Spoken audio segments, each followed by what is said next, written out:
businesses in today's day and age have become more and more complex, and to manage these complexities, there have been more and more softwares.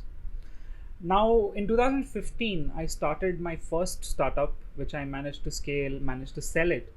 And when I started off, I had no job experience. I actually started it straight out of college. And one of the things I did to make sure that my customers get a professional experience when they're dealing with my business and I didn't feel like they're dealing with a fresher was I dove myself deep into various different softwares. So, what do I mean by that? When you start going around and trying to figure out your business operations, starting from finding customers to managing finance and accounts and things like that,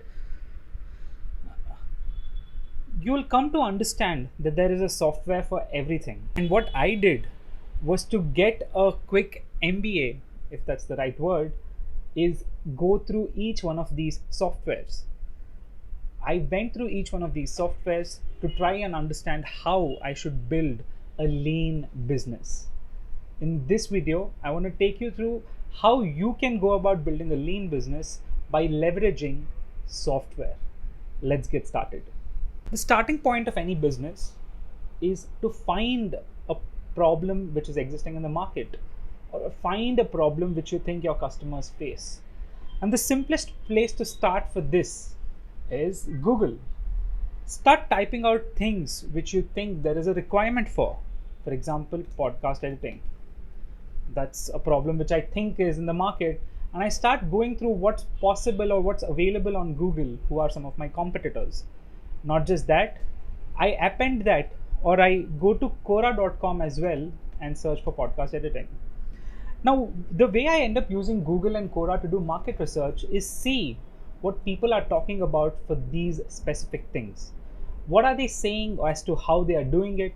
Are they struggling? Are they not struggling? If I find someone who says that I am looking for this, can someone please connect me to someone?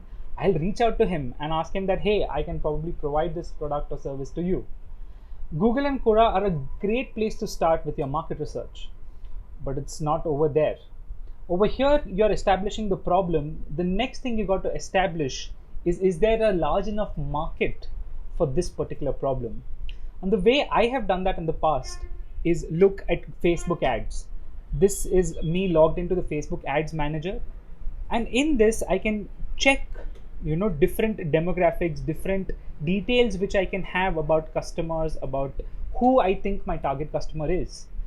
If I think that, okay, someone who is looking for podcast editing is someone who is in the business industry or in the entertainment industry, and I start going deeper and deeper. How does he behave? What does he do? Try to find an entire demographic of that customer. This, once you put up a lot of these filters, you put up geographic limitations, you put up various different demographic limitations, Facebook will be able to tell you that what is the total size of the market which you've selected. And this can be a great starting off point for your market research. You can of course go deeper and deeper, look at interests, likes, dislikes, and start narrowing this down a lot further to understand if there is a large enough market. Also, if you're doing a B2B business, where I recommend a lot of you spend your time is on LinkedIn Ads Manager.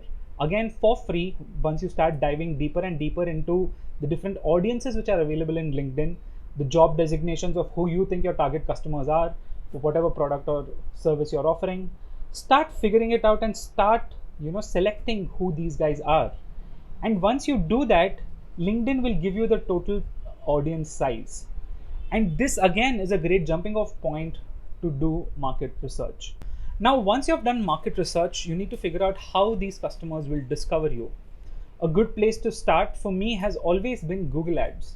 I always go to the keyword planner and I start digging deeper and deeper into the keyword planner.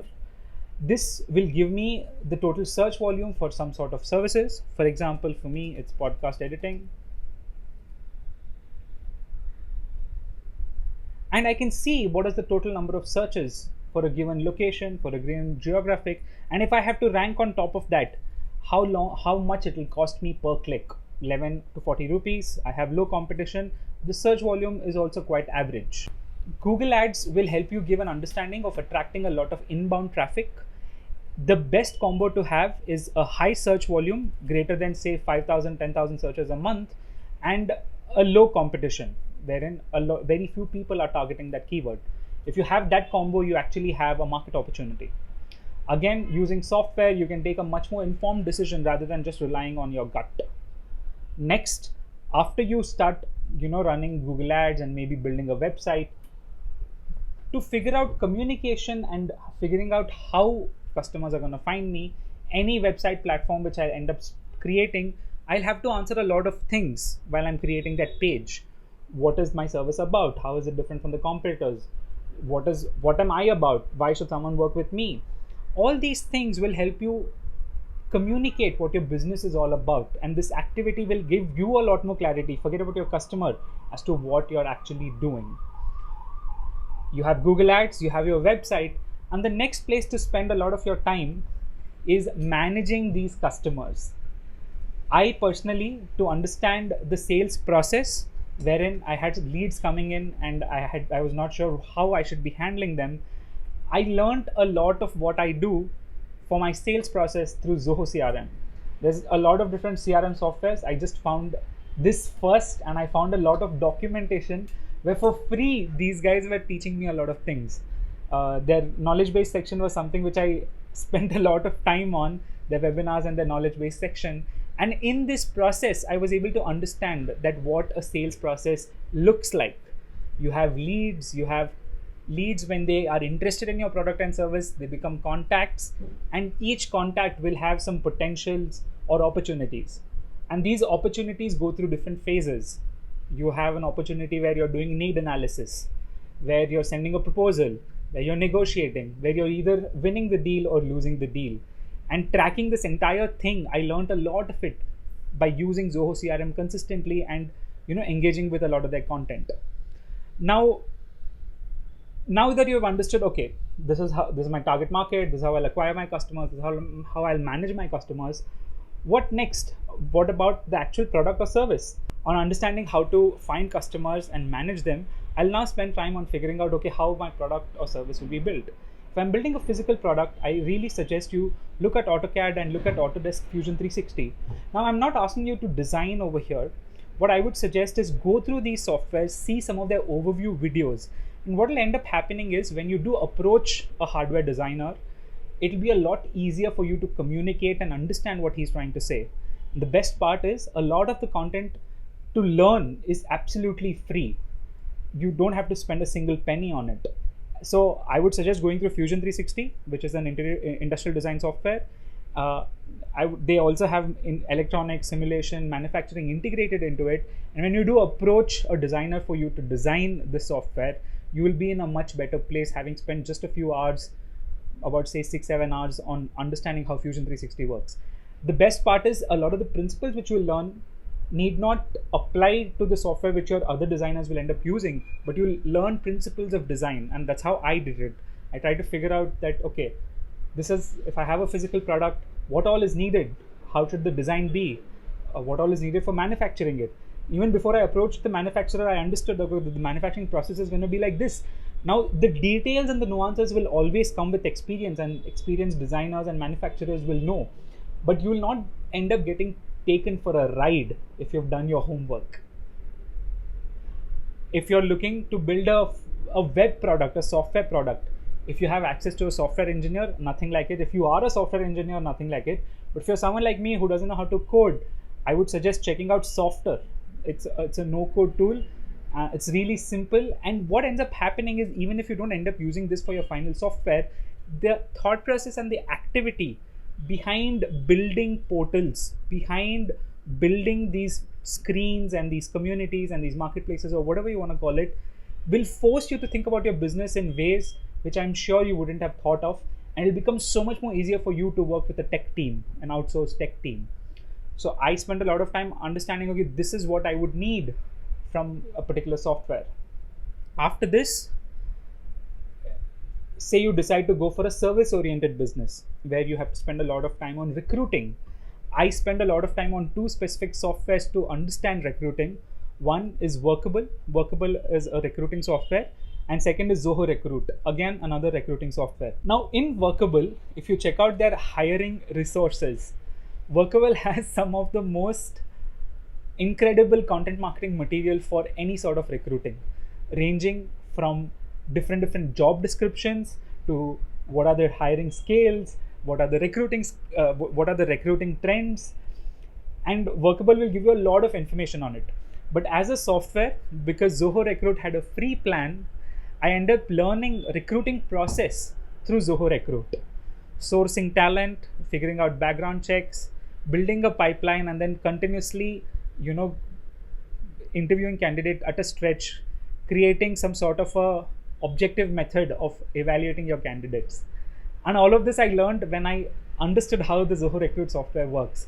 The best part is, again, because they've built this software, if they have to sell it to you, they'll have to tell you how to use it, and they'll have to tell you how recruiting works, because obviously to build out their software, they would have worked with a lot of recruiters to build it out.